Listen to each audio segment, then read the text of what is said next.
You think I could have a few lights? Thank you. For 20 years, this is the studio where I did most of my television work. And when I used to come in here, it wasn't empty and cold and a bit sad. It was packed with actors, cameramen, lighting, wardrobe, makeup. This whole area would be covered with sets. Over here, half a church. Over there, a jungle. Over there, the laboratory of Dr. Frankenstein. There was bars, bedrooms, boudoirs, banks, even saloons from Dodge City. All memories. In here, for me, there's lots of ghosts. And sadly, no spirits. But I don't know why I'm talking about it. Why don't I show you? Could we have the lights out, please? Thank you. A little bit of music. Thank you. Sounds of people. Maybe a little bit of laughter.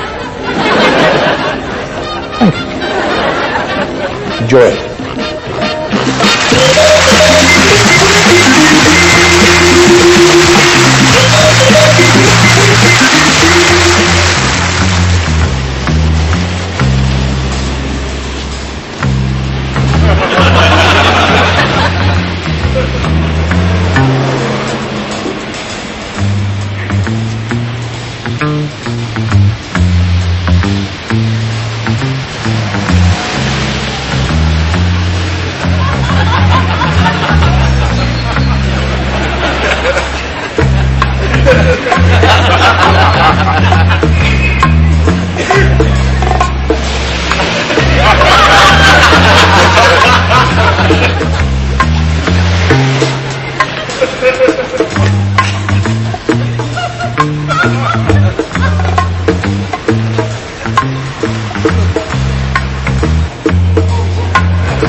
Thank you. Good evening and welcome to the show.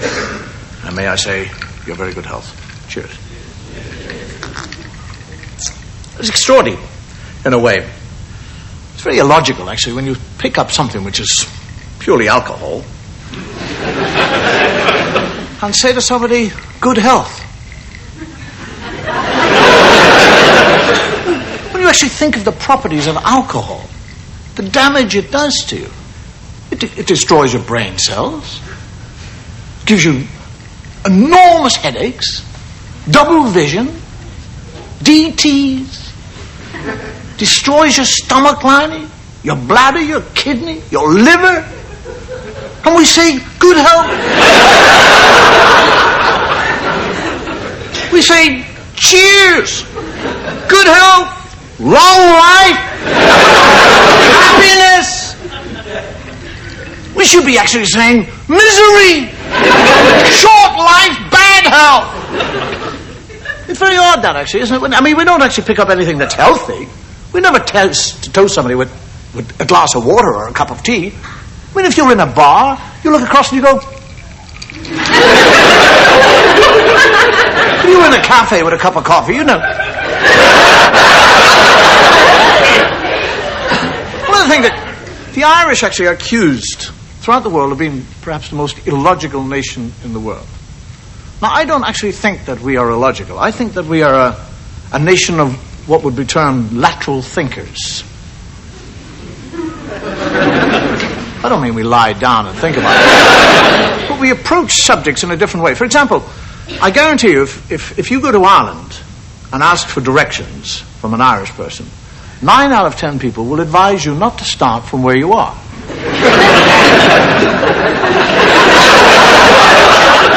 It's just a different approach. They'll say, I wouldn't start from here if I were you. Go over there, it's nearer.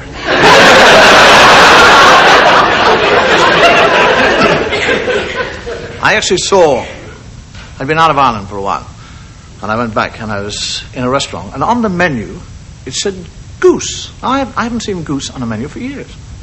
So I said to the waitress, I said, how's the goose? She said, I don't know, I didn't ask him. I said, no, what's it like? She says, it's like a white duck, only bigger.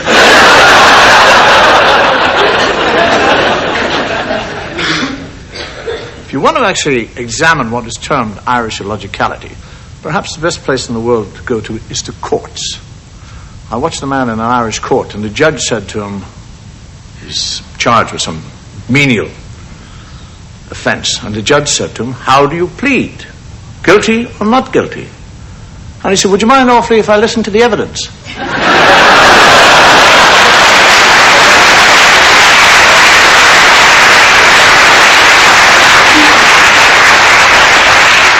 see, well, the English, they pride themselves on the logic. They look on the Irish as a totally kind of lunatic nation people.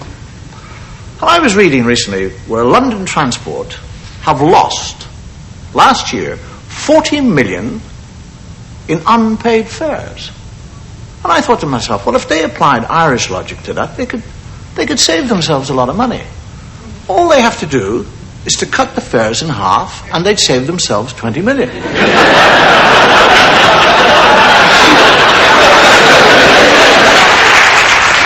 The English are the most illogical nation in the world.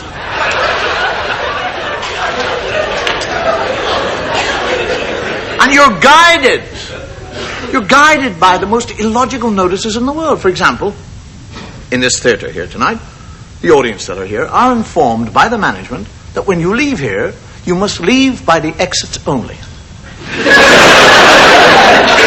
Now, I'm Irish. I don't have to be told that. There's solid wall, gap. I go for the gap.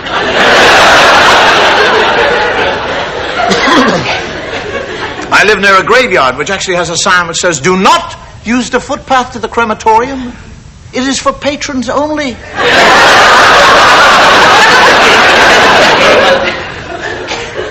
I love things when I see a door which says, this door is not an exit. What is that? This door is not an exit. I've actually seen it in Manchester. I was walking up a laneway. On the outside of a door, it actually says, this door is neither an exit nor an entrance, and must be kept closed at all times. Why don't you break the bloody thing up and forget about it? Now, hang on. That is on the outside of the door. So that means you've got to go into the building, come through the door, go outside, and you see, oh shit, I'm not allowed out there, I better go back. I mean, I love it when I see things like part-time females required. Who's a part-time female? I saw a notice recently which says, are you illiterate? Are you unable able to read and write? If so, contact us at this address.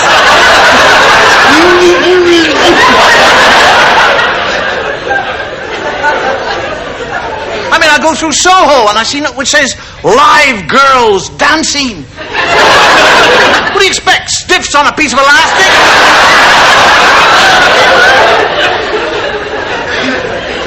I've actually seen by the River Thames a sign which says this area is liable to flooding.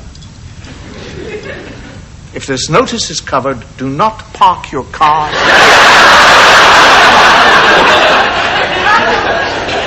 My favorite, actually, is I've seen, have your ears pierced while you wait.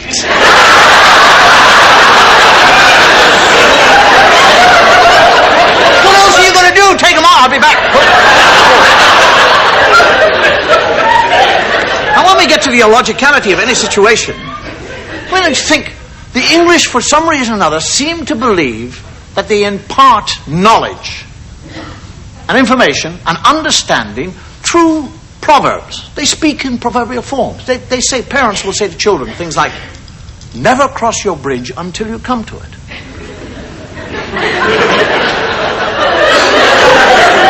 Believe me, there is a proverb in the English language which actually states, learn to cut your fingernails with your left hand. One day you might lose your right arm.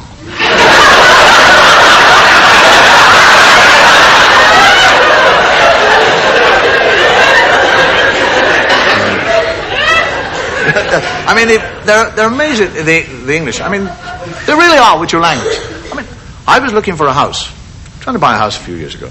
And every house I went to, people, generally the woman in the house, would show me around the house. And she'd say things, most obvious things. She'd say, this is the kitchen. She'd show me with a table and a stove and lots of plates. This is the kitchen. This is the lavatory. The cellar is downstairs. I mean, there's that lovely thing. Have you ever sat in a bar at a table, 2 or 3 empty chairs around it? Somebody's bound to come up and say, are you sitting in that chair?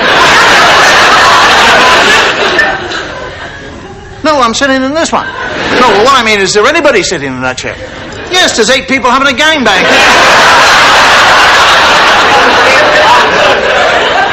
Have you ever sat, say, in a park on a newspaper? Sit on the bench, it's wet, and you put a newspaper down, sit there, somebody will come along and sit beside. I guarantee you, after 5 minutes or 2 minutes, they'll turn around and say, are you reading that? Yes, I have an eye up my anus, I always do.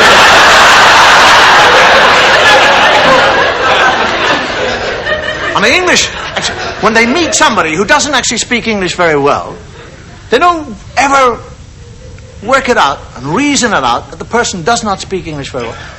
They work on the premise he's deaf. Go to a German or something like that. You want to go where? Well, then you go down the road. Down the road. Down the road. You found bloody Poland, didn't you?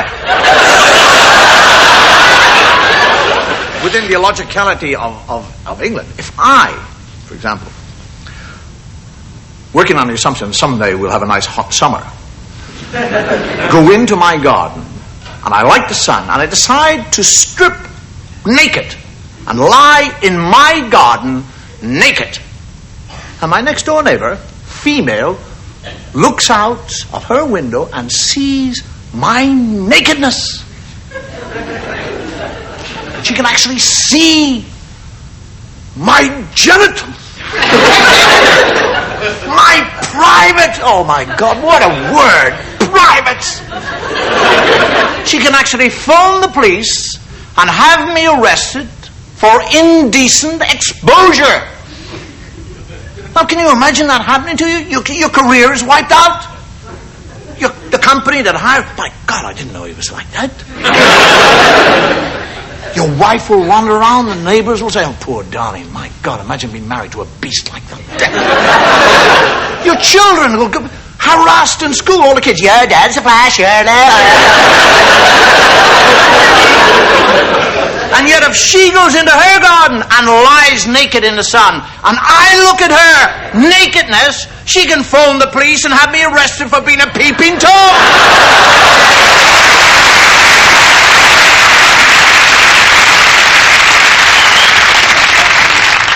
I've actually been prattling on for a long time, a bit too long time.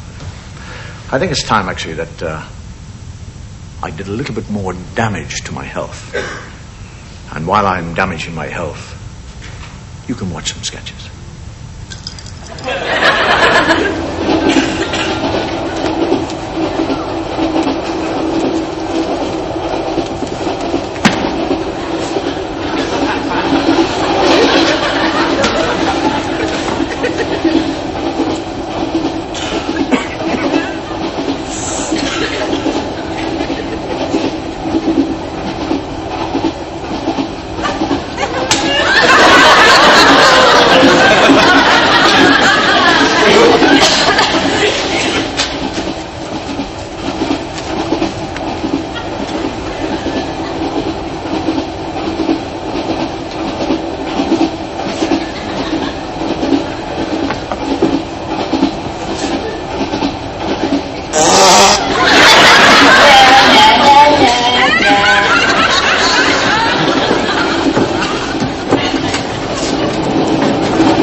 Senor, do I have a last request?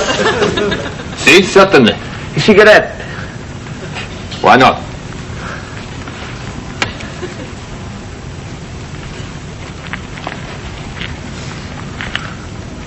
A cigarette is no good without a light.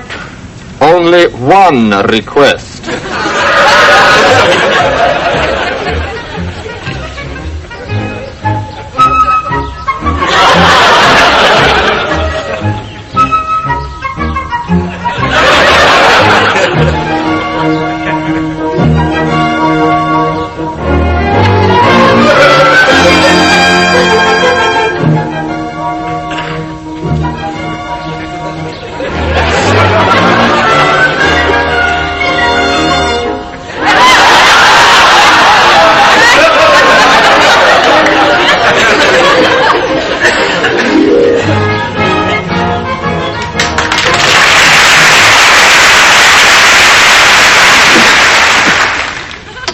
Confession to make? Yes, Father. Carry on. Well, I'm very, very ashamed of what I've done. It doesn't matter. God is all forgiving. Thank you, Father. Well, I went walking by the river yesterday, and I was just sitting there, you know, chewing a piece of grass, when this sheep, this ewe, came down to the river for a drink, Father. And, well, she looked at me and I looked at her and...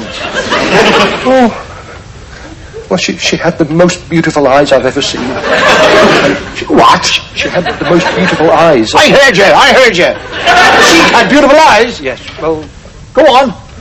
Father, we just fell in love. And we... You fell in love. We made love. You made love to a sheep. Yes. Physical love. Yes, Father. Fornication. Yes. God Almighty, you bastard! In 20 years, I've never heard the like of that in my life. Get out of my confessional box. Get out of my confessional box. Get out. Get out.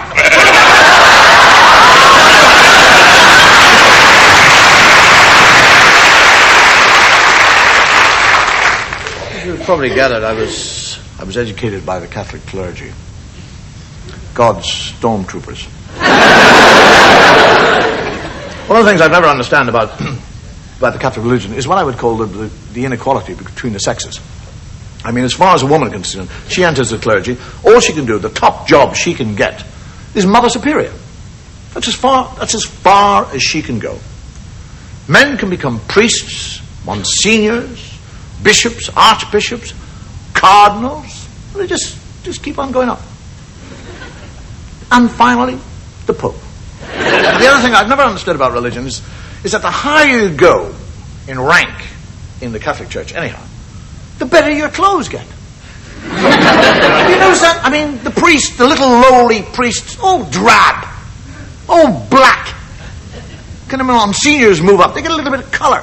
And the bishops, they can wear black and they can wear purple.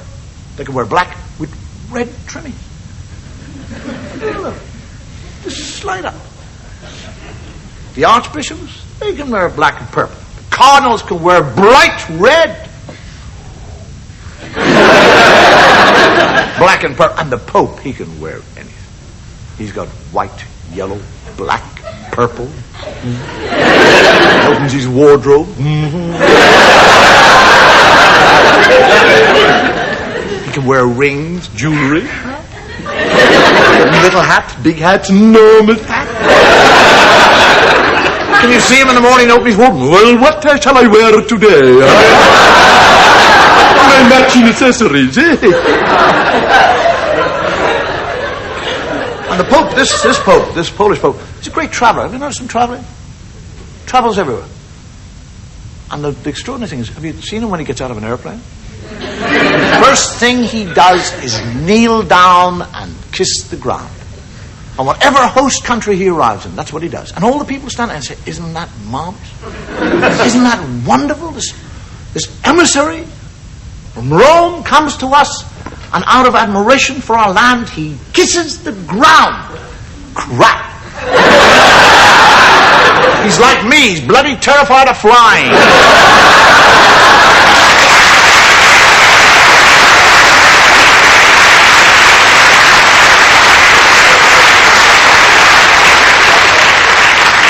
He's down there saying, oh, I thank you, Corrida. Oh, I'll never fly again. You see, he's just been down to Australia. Sponsored by a brewery.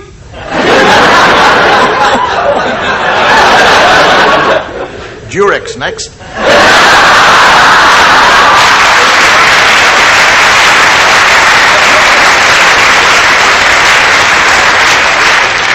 The Pope that we have actually at the moment he's very strict in many ways regarding the teachings of the Church. Birth control, he's very strict on. There's no such thing as birth control. There's no pill or sheath or anything like that. And quite recently, a mathematician worked out that if there's no sort of birth control in South America, by the year 2020, there will be standing room only.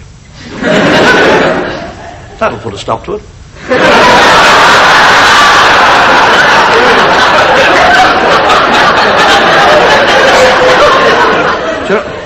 Do you know the only way you can bring me back into the Catholic Church is to have a Chinese Pope?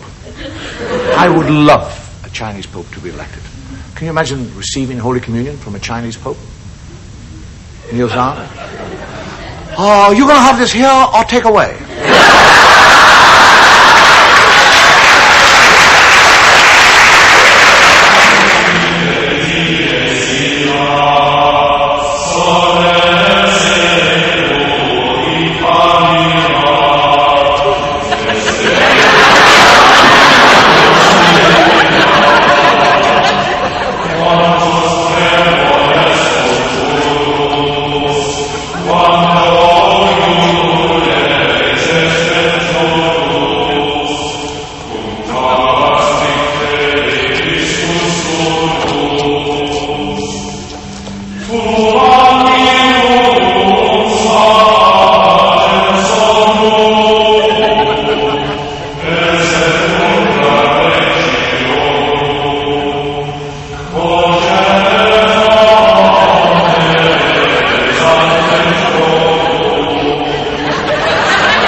The doctor. And how name you this child? Victoria Mary Ann. Victoria Mary Ann. I baptize this child Victoria Mary Ann. And may God bless her and all who sail in her.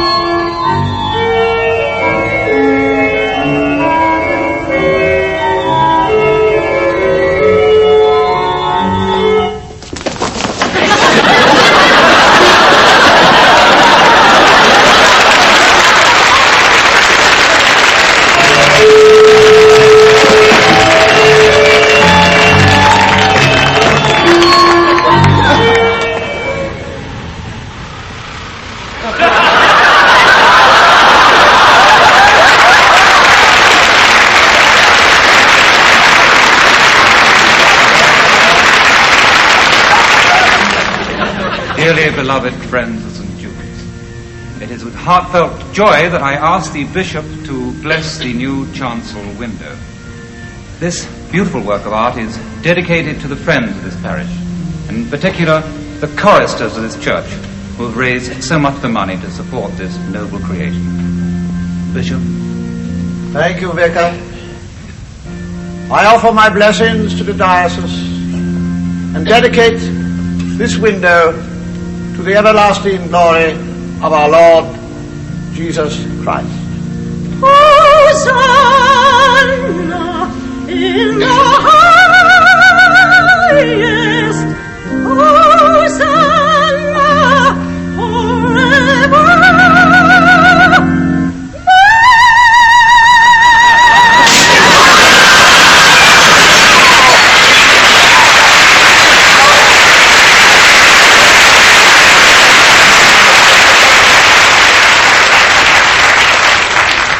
I don't know how you feel about what is called the 12 days of Christmas, the festive season, but we're only halfway through it, and I'm actually bog-eyed with exhaustion.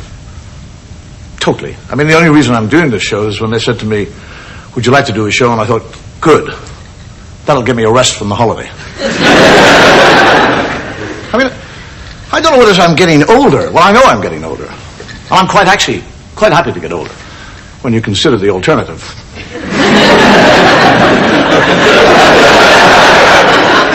But I'm beginning to find that Christmas is becoming much more stressful. I mean, years ago I could actually deal with things like Christmas tree lights.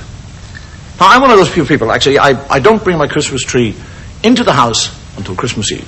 The lights work perfectly. Looks beautiful. 2 hours before the shops close, every little bastard light goes. And for the next 2 hours, I am scampering like a lunatic around London, like a demented lunatic, in ever-increasing circles, searching madly for one little green Christmas tree light that was made in Taiwan in 1967. Now, even with the Christmas tree, what is this lunacy with Christmas trees? What is this need we have at Christmas, because a young Jewish child was born in Palestine, we suddenly say, we've got to bring Christmas trees into a house? Can you imagine at any other time of the year, if you brought a tree into the house? Silver balls on it, and a fairy on the top, it put you away. Now, actually, this year, to ensure that I got a good Christmas tree this year, I went and picked it earlier. I got it 2 weeks ago. And it was perfect. Beautiful shape. Wonderful, wonderful shape. Dark green, thick, bushy. That was then. Now it looks like it's suffering from acid rain. Even the fairy on the top is losing his hair.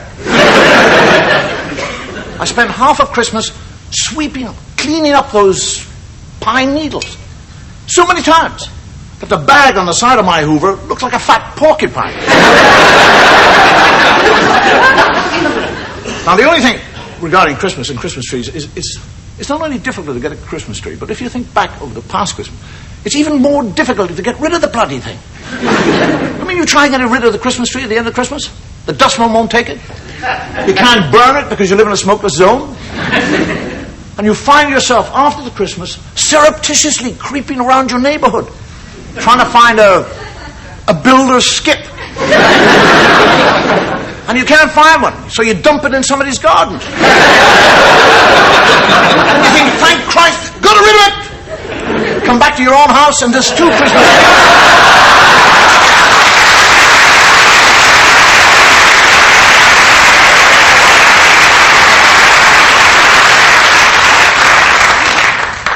To me, as an Irishman, the most annoying thing about Christmas is wrapping paper. Now, why can't the manufacturers of wrapping paper make wrapping paper so large that it can wrap up 2 presents? Why is it always just 1.5? It's actually got to the point now that I buy my presents to fit the paper. I buy a big present and a small present. And the other thing I've noticed about Christmas, you buy a box of crackers, and it says, made in Great Britain with foreign parts.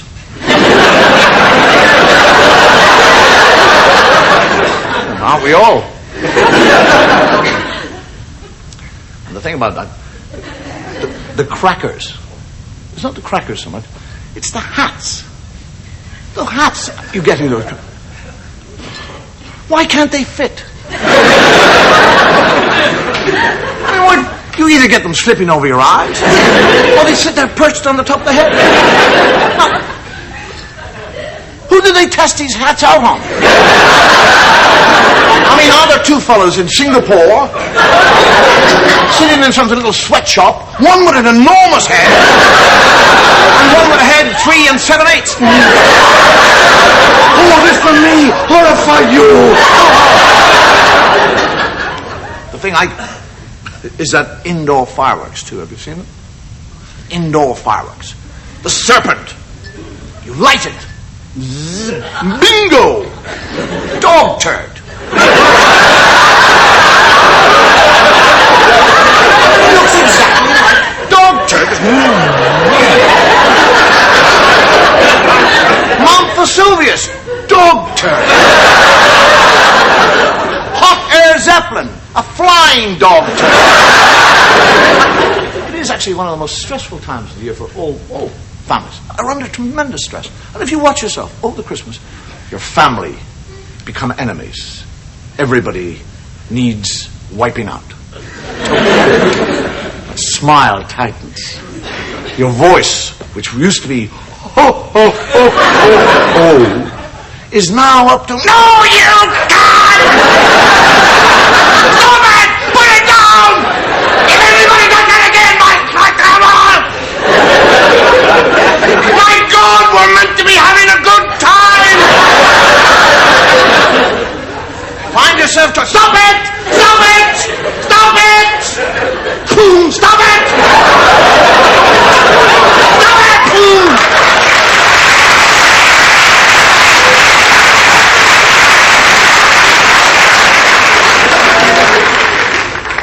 One of the things I've noticed about changing Christmas, you can actually get a room full of children together now and sit them all down in a room, and if you say to all these children, who was born in a stable, they'll all say, My Little Pony.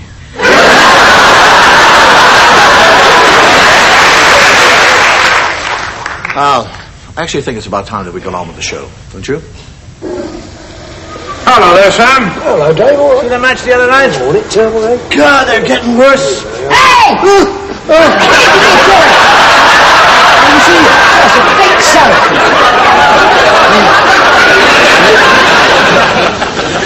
As you see, gentlemen, we are here. The enemy are there. If there is an enemy offensive, I expect his tanks to break through right here.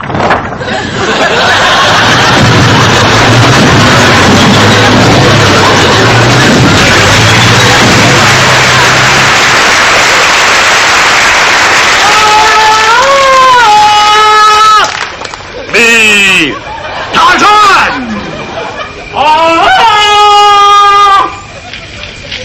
Me, Tarzan! Me, Tarzan! Me, Tarzan! Me, Jane. Him, Tarzan! John.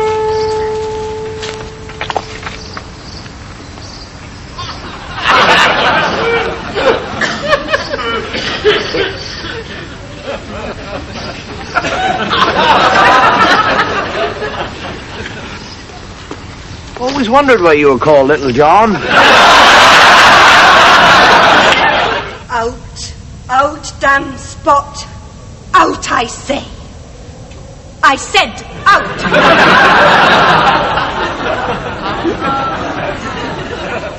Hurry, Watson. I fear that we are too late. All right, Holmes. Watson. Squire. Squire, tell me, what have you seen? Steady up, man. It's imperative that we must know what you've seen. The life of your daughter depends on it. Watson, you're a medical man. Calm him down. Find out what he has seen. All right, Holmes. Now then, old man, you tell me what you've seen.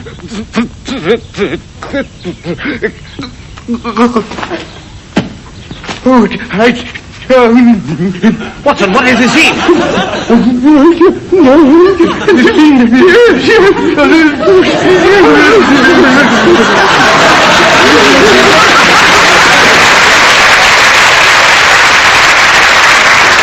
Thank you very much. Thank you. Gosh, doesn't it look good? You're over there, Ryan. There. You're there. Sam, thank you. Thank you. Roger, just there. Bob, you're on the far side. Okay. Spreading the horse. The colours. The colours are so beautiful, aren't they? Yes, the most small ribs. Right. Would you like to pass me some? Oh, some crackers, certainly. No, Bob. No, the table. Just stand the table. Oh, it turns round. It's a revolving table. Right. Which way? Either way. By the way, seem to be. No. Just turn. Stop going. Doesn't go there. Excuse me. The table. It doesn't revolve. It's not turning. It should revolve.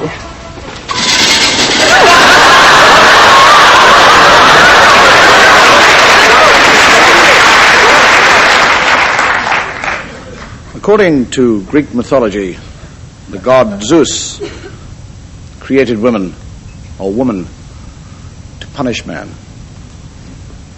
He created a woman called Pandora. He gave her two things. He gave her a box which he told her never to open, and he gave her a curiosity which he knew that she could not contain. He knew that eventually she would open the box and release upon the world all the ills and evils that have plagued us since. Tonight, I would like to tell you a true story that not only illustrates that the sin of curiosity still lies in a woman's bosom, but I would also illustrate with horrifying clarity that the power of the supernatural still exists. My story begins in Ireland around the turn of the last century. A young man returned to his ancestral home with his bride. And for the first few weeks there, she busied herself getting to know her neighbors, the countryside, her servants, but above all, the house that was her home. It was a large, rambling type of house with nooks and crannies, long, endless corridors, interjoining staircases. She was quite happy exploring this house for hours upon hours, until eventually she thought she knew the house from cellar to attic. And when she thought that she knew the house from top to bottom, she discovered herself one day in the west wing in a corridor she had never seen before. On the wall of that corridor was a tapestry depicting the casting out of Lucifer from heaven. And behind the tapestry was a door, a locked door. She tried every key on her key ring, but to no avail. The door remained locked. She placed her ear against that door and thought that she heard sounds similar to the sobbing of a child. She asked her servants about the door, and all they would do would avert their eyes and say, "Ask the master." And that night at dinner, she did.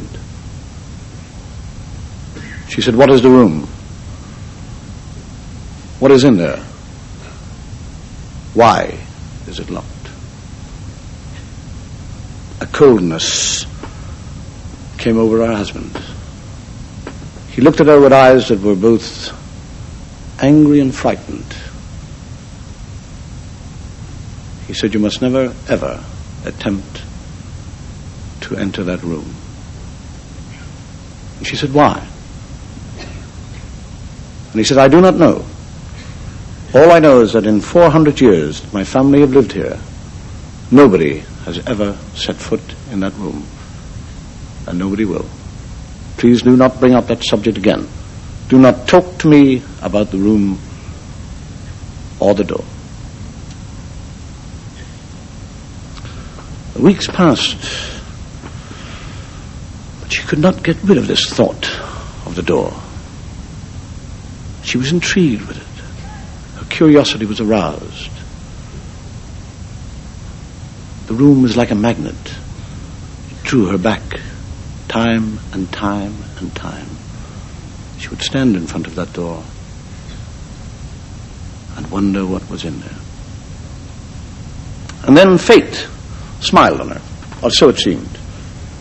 One day when she was placing some flowers upon an old dresser, she noticed a small recess. She put her hands in, and as she put her hand in, a small wooden lever moved underneath her exploring fingers. A panel, the back of the dresser, slid open, and there was a dust-covered key. She knew, without any doubt, that she had found the key to the locked door. Now, the chance for her curiosity to be satisfied. She waited.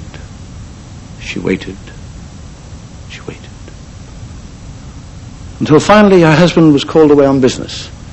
He would not return until the following day. That night, she dismissed her servants early. She retired to her room and waited.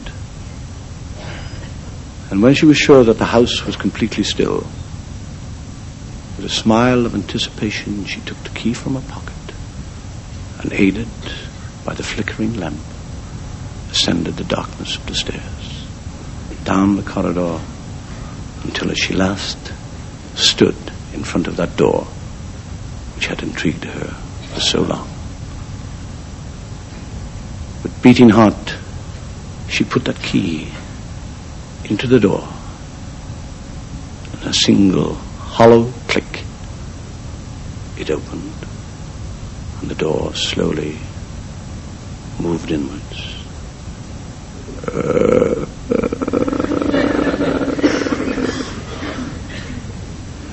There was nothing in the room that she could see except an inky blackness. She took a step, another step, another step, until she found herself in the center of the room. She raised her lamp above her head, and as she did, the flame flickered and died. She was engulfed in this darkness. A darkness so heavy, so thick, it was almost physical. She screamed.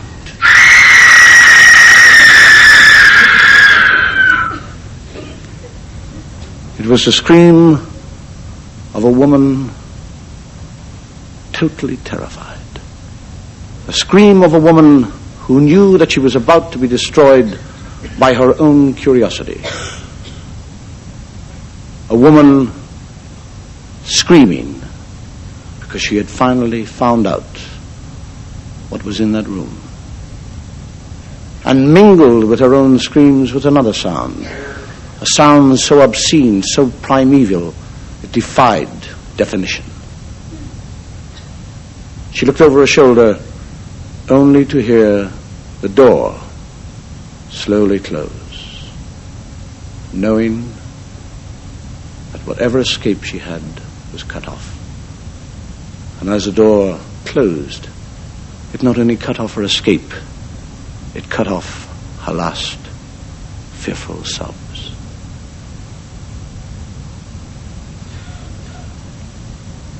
What made her scream? What evil was in that room? What supernatural force made that door close on its own? I have no idea, but if I ever find out, I'll let you know.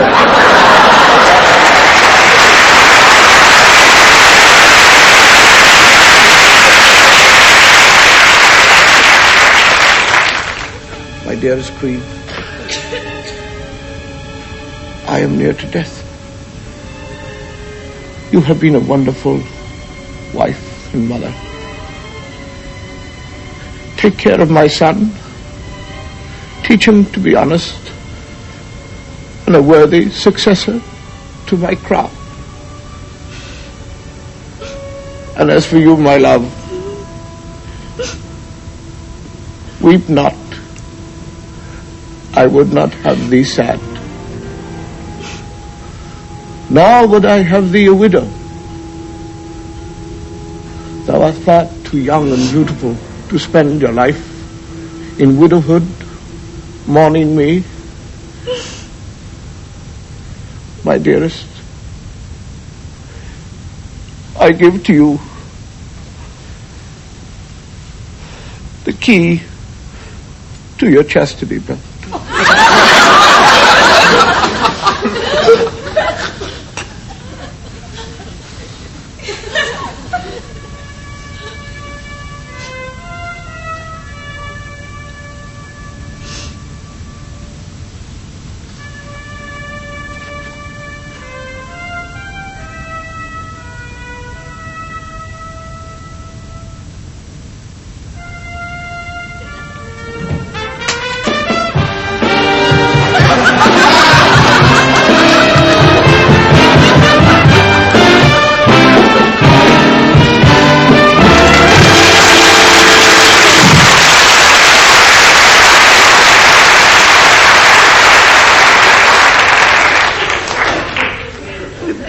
ever noticed, if you compare animals to humans, as far as females are concerned, sex rears its ugly head.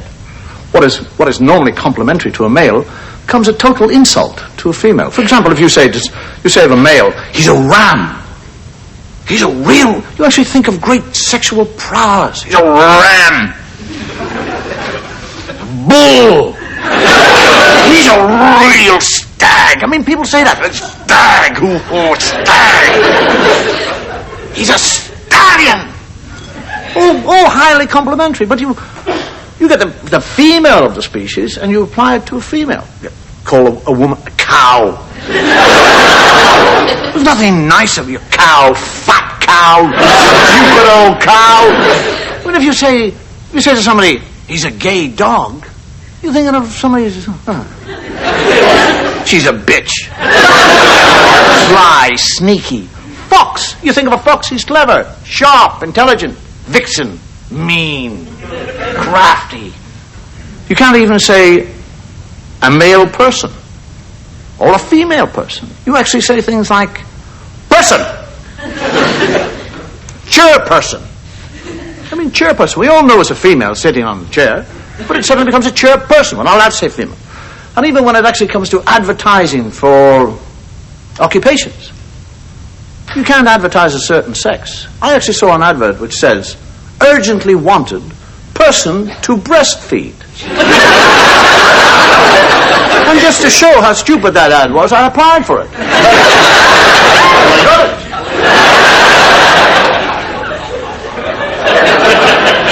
I saw another one which says, person of either sex wanted as a sperm donor. I applied for that one too. I didn't get that one. But one of the main changes in today's society is our attitude to what we would call the stereotype of the sexes, or the role that the sex plays. If you actually think back to your childhood, we had very distinctive lines. My mother was a great believer in what we would call sexual differences. When I was 4 years of age, I would walk with my mother down the street, and my mother would say things like, David, walk on the outside. I go, what do you mean? Walk on the outside of me. Why, Mummy?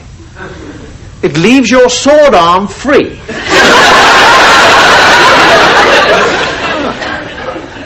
What are you talking about? I don't have a sword. No, but in the days years ago when men did have swords, some men might want to attack the female, so the male would walk on the outside of the female so he could get at his sword and fight that person. See? And that's why you walk on the outside. Well, I don't have a sword. No, but you protect Mummy. You protect male. You're a male. You are the stronger of the two. Males are the hunters, the providers. Females stay at home and make a home and a nest and keep it warm for the great... Stop crying! Stop it! Now, if a bus were to come up on the pavement, you would save the bus from hitting Mummy.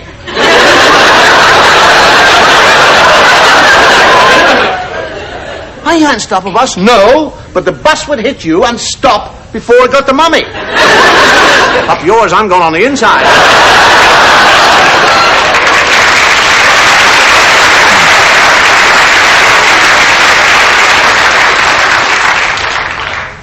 But over the years, women are much more independent now, and I'm very pleased with it. They're much more aware of their own sex. They're not quite so prepared to play that subservient role to the hairy macho that existed. Do you remember that? I mean, there was a time when girls would wait for the initial advance from the male, which generally came after the pubs had closed.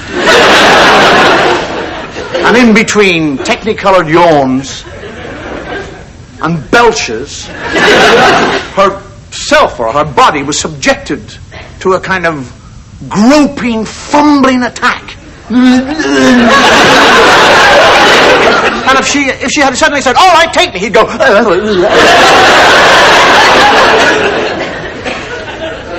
See, there is actually what I would, in a way, there's a reversal, a role reversal taking place.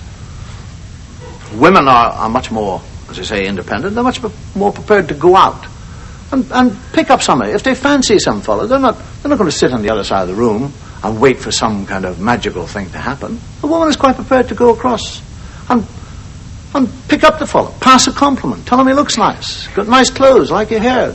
She might even actually give him a sudden grope. So I've heard, anyhow. And nowadays, much more direct about sex and what sex is for them, and quite rightly. I mean, women will talk about orgasms. It's my right to have an orgasm. I'm not your sexual plaything. I want. You had it last night. It's my turn tonight. But the male now doesn't know how to react in this. He was the hunter. Now he's the hunted. He doesn't know what. He can't do the foreplay. He doesn't know what to do with it. She's talking about, I want an orgasm. And I prefer one if we could have one together. Do you think you might be able to manage that?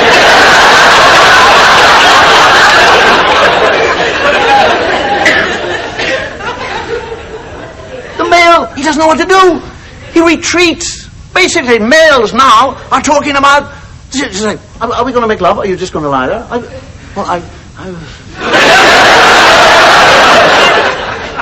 You suddenly go, I haven't taken any precautions. He tries that. I haven't taken any precautions. She said, that's all right. I took the pill an hour ago. Go on, get out. He'll say things like he'd never said before. I got a headache, I think. And she'll say, I've got something to cure that.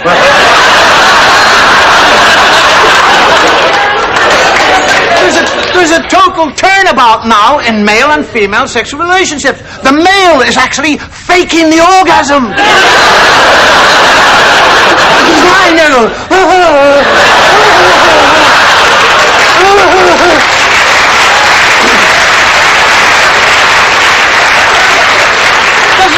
don't know how to react. Because under pressure like this, the male doesn't know what to do. You get nervous, and because of that, you get tense. And you start to think of anything else. And the whole thing about pleasurable sex is to do it in a totally relaxed and open state. He's under attack. Come on. All right. And he's not inside. He's thinking, I hope it's good. I hope it's good. I hope she likes it. I hope it's good. I hope it's good. I hope it comes up. If it comes up, I hope it doesn't go down again. Oh, don't go. I don't have one of those premature ejaculations. Oh, I'm sorry, darling. This never happened before.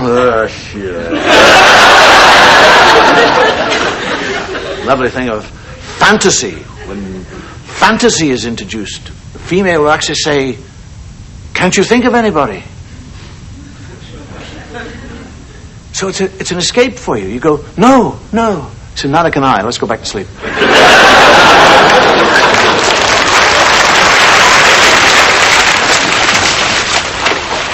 Right, men! Kill all the women and rape all the men! Do you mean rape all the women and kill all the men? You play your games and I'll play mine. I don't know what we're going to do. We've never ever been able to ever make ends meet, have we? It's all your damn fault for not earning enough anyway. Oh, don't start. Don't you set me, you weak, cowering little man. I've given you the best years of my life. You've got no drive, no ambition. That's your trouble. Right, this is a hold-up. Get back. Come. Anybody moves, she gets it.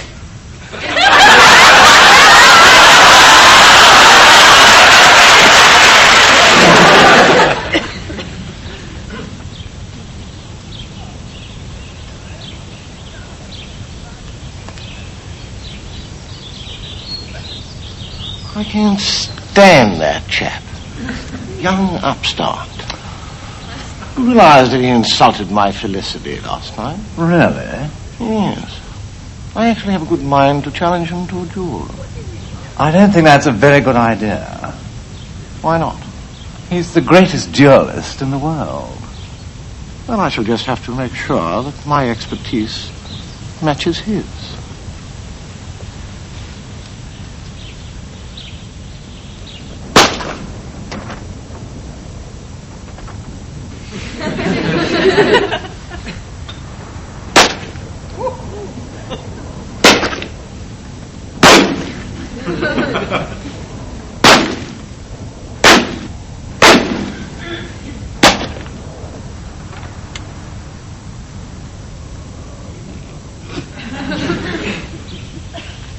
Here comes the blighter now.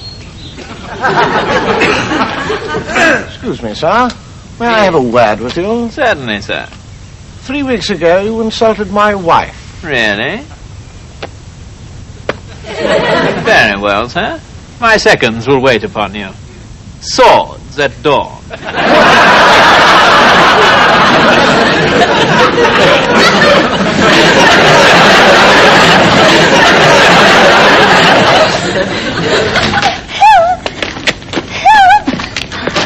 You're still alive!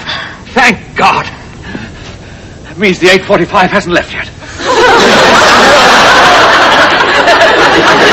Sam, I'll show you the sitting room first, all right? Yes, thanks, Dave. Yeah. Door open. What was that? It was the door. No, that opened on its own. No, it didn't open on its own. The whole place is, it's the latest thing in domestic automation. Everything works on a voice command. You don't believe me, do you? Well, no. Watch. Door close. That's extraordinary. Curtains close. Lights on. Fire on.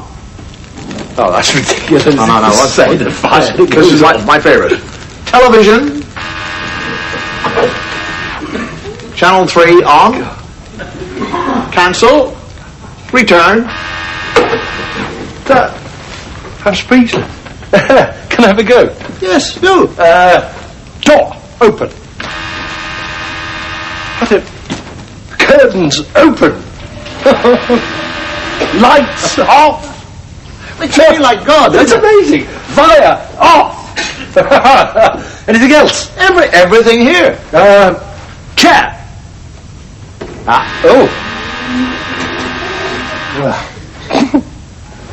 Back at me. No!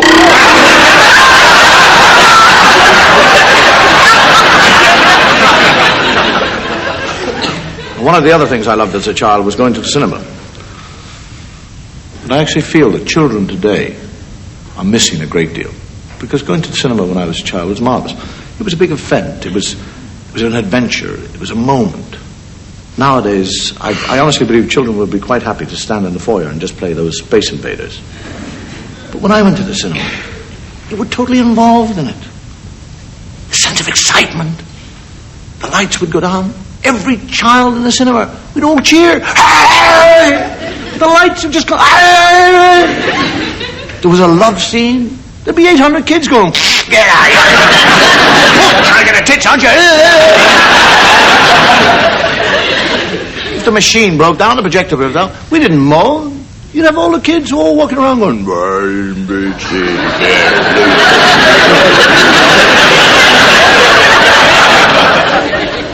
And then when the lights came on again, we all moaned. Because that meant that we had to return to the real world. Our escapism was gone. And you could always tell whatever picture we'd seen by the way we all left the cinema. I mean, you knew it was a war picture. We were just walking by the cinema. 600 kids coming out going.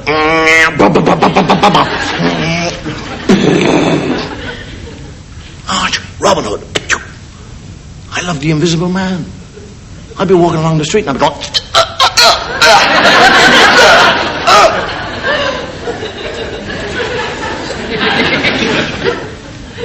You saw all those children leave, weeping.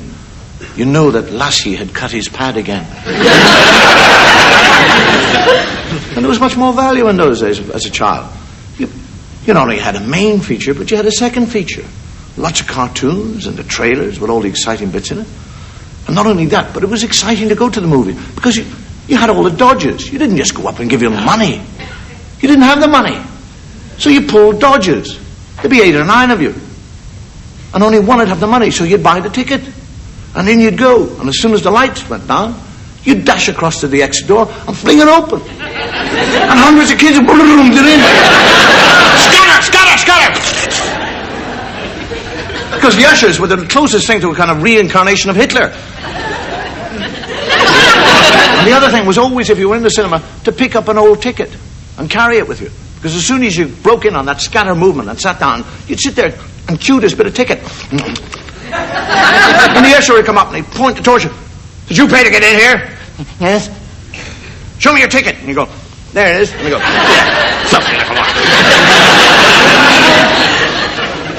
I used to go to the cinema in Dublin. If there's anybody from Dublin watching the show, it was called the Ranch. It was on the quays in Dublin. It wasn't actually called the Ranch, it was called the Corinthian. But there were so many cowboy pictures, all the kids called it the Ranch. Going down to the ranch.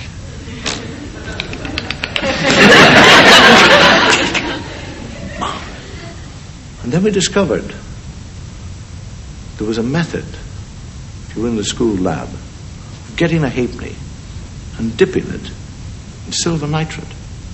Made it look like a shilling, one of the old shillings. And this cashier at the ranch was very short-sighted. So you take it and give it a silver halfpenny, and she'd give you 8 change. They'd have a full house, and it'd only take about 3 quid. You know, and I love the movie. I've been going to the pictures, for 33 years of my life. And I have never, ever actually seen anybody in the movies go to the lavatory. I don't mean I actually want to see them go to the lavatory. I just want to know that they go. I just love to hear somebody say, excuse me, I'm just going to the lavatory. And they never do. Have you ever seen anybody in the movie go to the lavatory?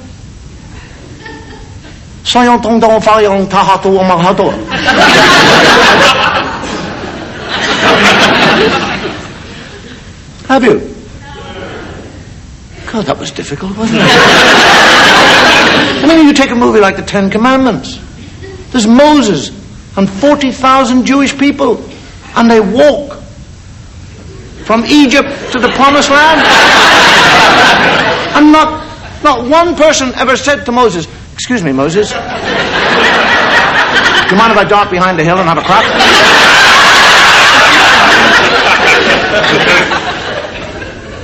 55 days in Hekong?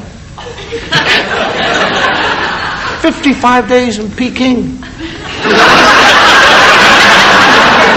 They do everything. They make love, they kill, they have babies, they dance, they eat, but nobody does nothing. Nobody ever says, I'm just going to the lavatory. I'm not surprised the Chinese didn't want the place afterwards. I mean, you'd think with a movie like Gone with the Wind, somebody would have done something.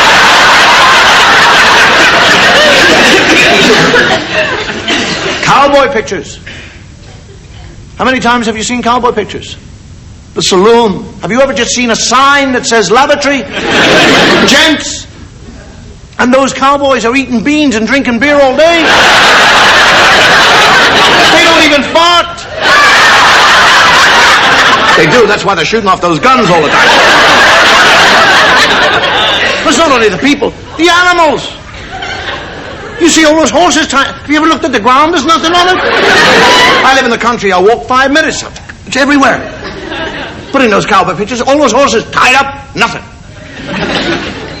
Get those great ranchers bringing in thousands of cattle, nothing.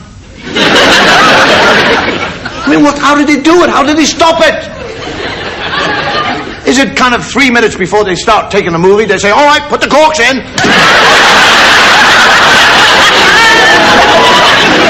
I mean, you see a stampede of buffalo. 20,000 buffaloes stampeding. Now, why do animals stampede?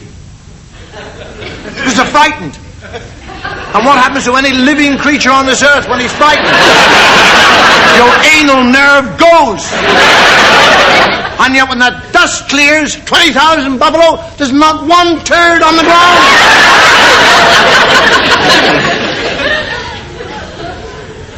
Television is much more realistic. I've been sitting here drinking. That means that I will. Because there are some things that a man must do alone. What? While I'm gone, we'll show you our version of some of the great film classics.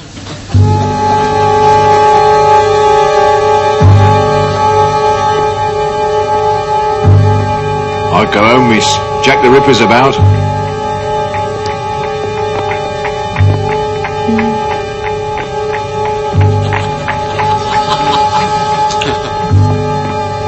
Miss.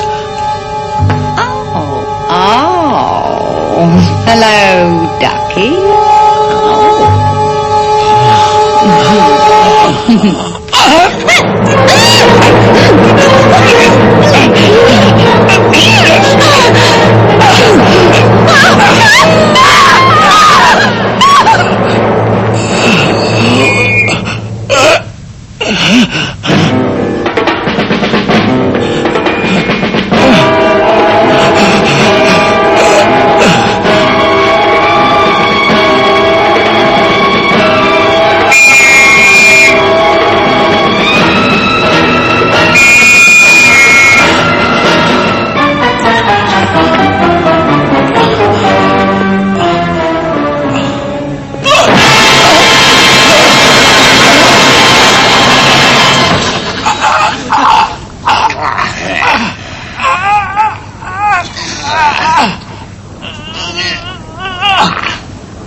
The Ripper.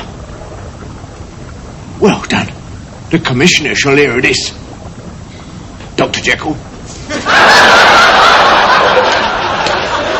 All right, Clarissa, you know, now you're playing Mary, Queen of Scots. How? Take the cigarette out of your mouth, you stupid broad. You'll get your head cut off in a moment, all right? You walk in here, put your head on the block, look into the lens, a last smile, all right? Axeman, you raise your axe slowly, I will cue you. Are you all right? Sure, yeah. Sure. Okay, we're going for a take here now. You ready, Harry? Yeah. Okay. Roll 'em. Slate 14, take 1, 2, 7. All right, Clarissa. Action! That's lovely. Head down. All right, Axeman, bring your axe up slowly. Nice and dramatically. Right to the top now. Hold it. All right, hold it at the top there. Cut!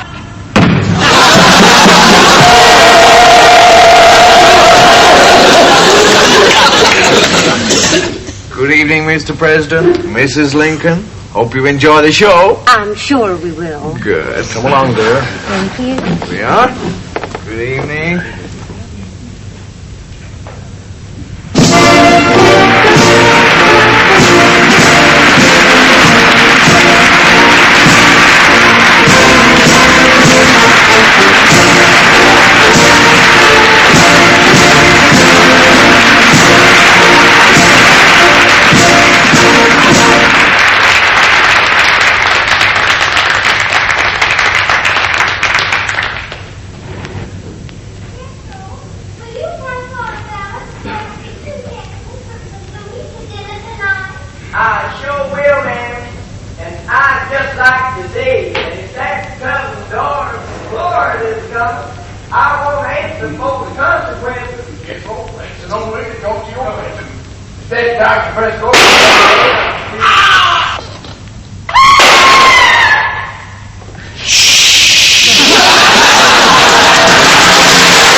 All right, then.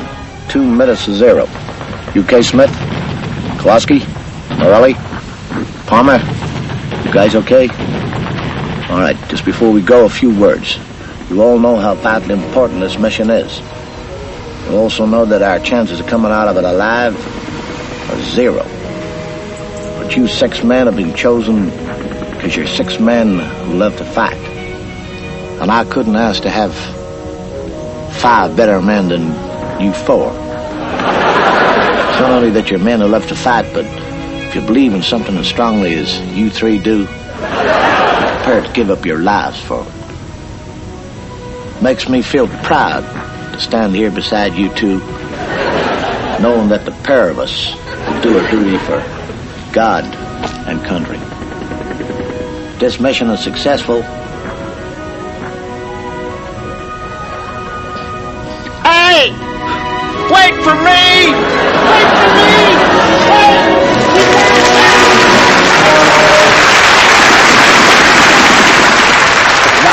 I've succeeded in perfecting the machine that will give me invisibility. Just think of it. As the Invisible Man, a whole new life will open up before me. I can move from room to room without being seen. Nothing will be hidden from me.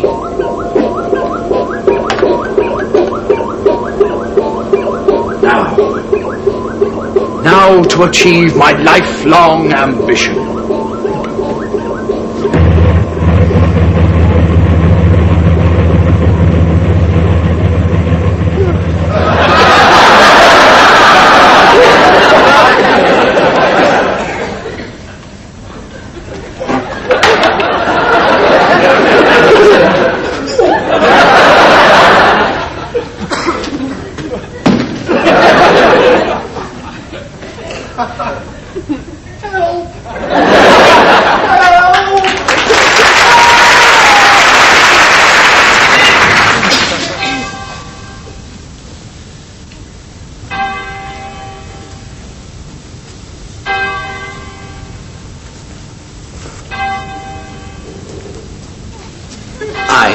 Richard of Gloucester, whom some do call a knave, with my own hand dispatched her husband, the prince, unto the grave.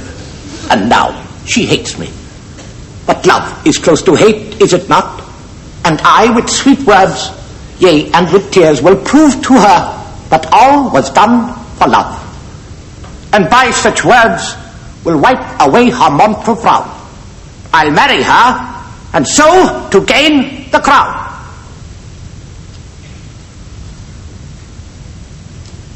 Teach not thy lips such scorn, my lady. They were made for kissing, not for such contempt. Thy revengeful heart cannot forgive. Lo, here, I lend thee the sharp-pointed sword, which if thou please to hide in this true breast, and set forth a soul that adoreth thee, I lay it naked to the deadly stroke, and humbly beg my death upon my knee.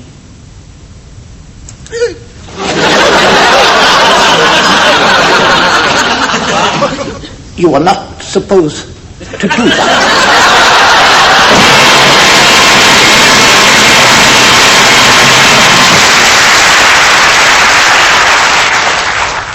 You notice that nowadays, whatever you do, say, or wear, somebody's trying to analyze psychologically what the whole hidden meaning or hidden message is behind it all. Scientists tell us that something like 35% of all communication is made in words. The rest of it is made up in the way we dress, the sounds that we make, the hand gestures that we make, and what we call body language. For example, we're told that we tell a great deal about ourselves and our inner selves by the colors that we wear. For example, people who wear yellow are basically depressed. And they're trying to brighten themselves up by wearing yellow. Can you imagine that? Mm-hmm. I'll wear yellow. And they know inwardly that yellow doesn't suit them. So they become even more depressed than they were before they put the yellow on. I mean, brown, we are told, if you wear brown, you're insecure. You're shy. You need lots of confidence building. A grey. We're told if we wear grey that we're wearing grey because we don't want people to know what we're really like. It's a kind of nondescript colour. Well, I'm wearing grey. Blue. You wear blue, you're calm, easy. White, clean, pure, untouched, virginal. Why do nuns wear black?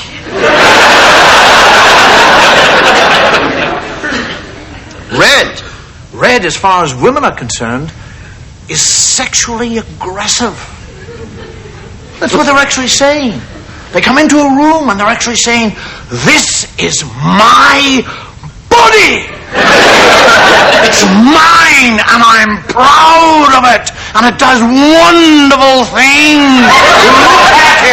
Look at it. And it's going to take yours and gobble it up in a moment." And in a week she's wearing black, saying he couldn't take it. Wow. We're told that red, black, and white, extremely aggressive. I mean, look. I'm wearing black, I'm wearing white, I'm wearing grey, I'm wearing blue, I'm calm, I'm virginal, slightly aggressive. Well, I don't know what I'm mourning, but I think I know. There's also, when we talk about communication, there's the body language.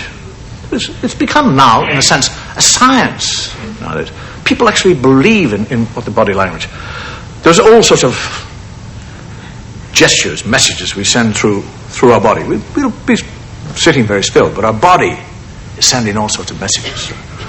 For example, if I do things like this, that means I'm pleased with myself. I'm pleased with. I'm smug little bastard. And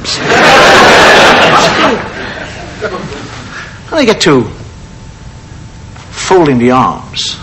Folding the arms is, in a sense, telling you or other people to back off. I don't really want contact with you. This is my territory.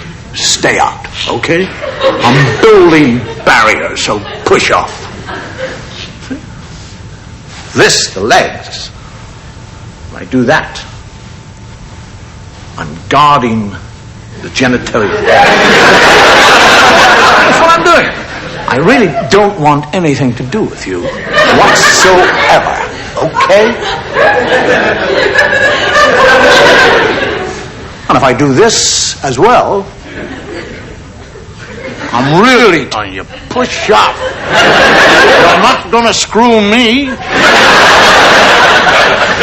Open hands. If I do things like that, now listen to me, please. Now listen to me. I'm being totally honest. That's open hands, open gestures. See, legs open. See, it means that you're sexually available. That's what you. All the legs in the front row have gone. That's what it's saying. Honestly, I'm sexually available. And when you do things like when you're sitting in a chair and your legs are, and you just kind of pointing with your foot. You're inadvertently sending out messages to the person that you'd like to have sex with. I'm sexually available. Not the cameraman. I'm not talking to the cameraman. I'm talking to the fellow behind him. There's all sorts of signs. I mean, when you actually think of gestures, aggressive gestures, have you ever noticed that there's no aggressive gestures that are down?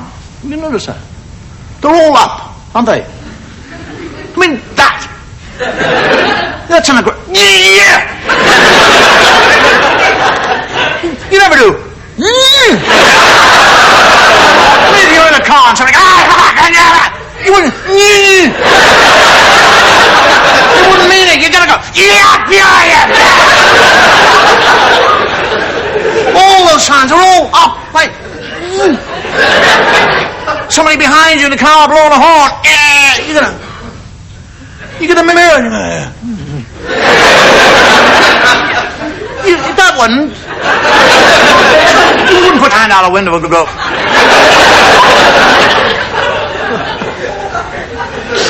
Then, in fact, I mean, there's the things we're supposed to do. Natural. Your body behaves in a natural way.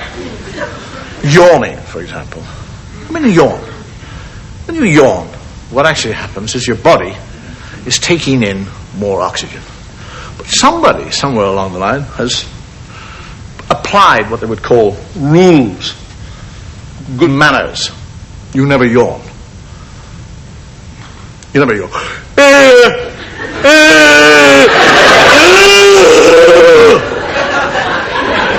Parents, don't do that. Stop that. Cover your mouth up. So when you have a yawn, you want to yawn, you go,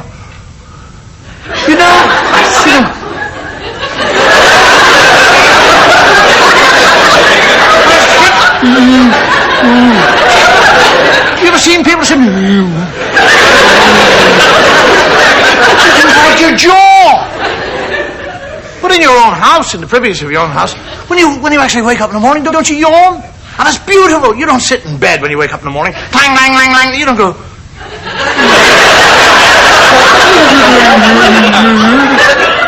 You go. And you wipe it.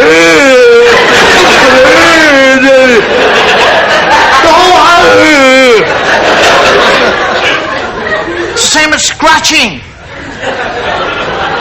You get a scratch. You get itchy. You scratch, don't you? In your own household, you scratch. Good, it's lovely. Oh, it's great to scratch. It's a warm, marvelous thing.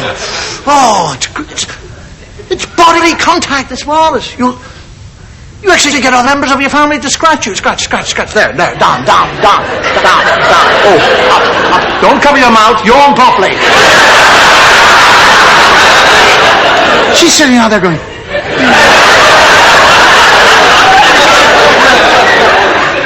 What do you do when you're talking about scratch? You actually get members of you, don't you? Have you ever got scratch? There. Just down. Oh, up, over.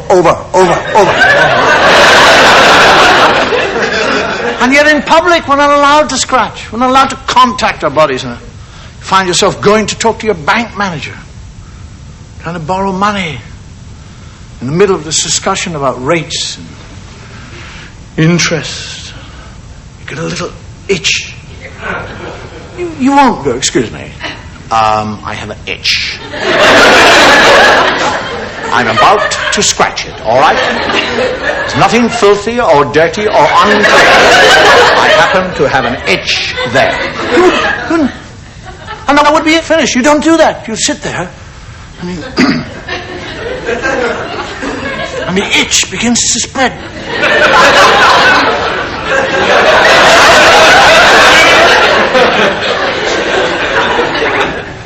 You get your hand in your pocket. You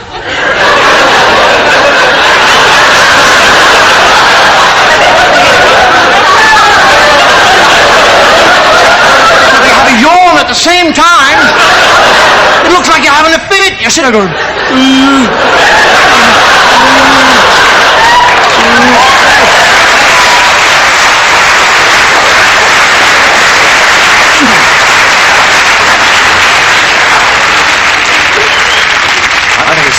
it actually looks like we've come to the end of the show.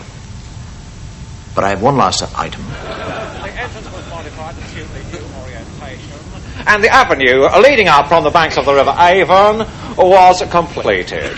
Stage 3A, circa 1500 BC, the bluestones were taken down, the site was levelled, and the great Arsene stones we still see were brought from the Marlborough Downs and erected as we see them today, after having been in an outer circle with lintels and an inner horseshoe composed of 5 pairs of uprights with lintels was erected, and the entrance was again modified. Page 3B, 1500 to 1400.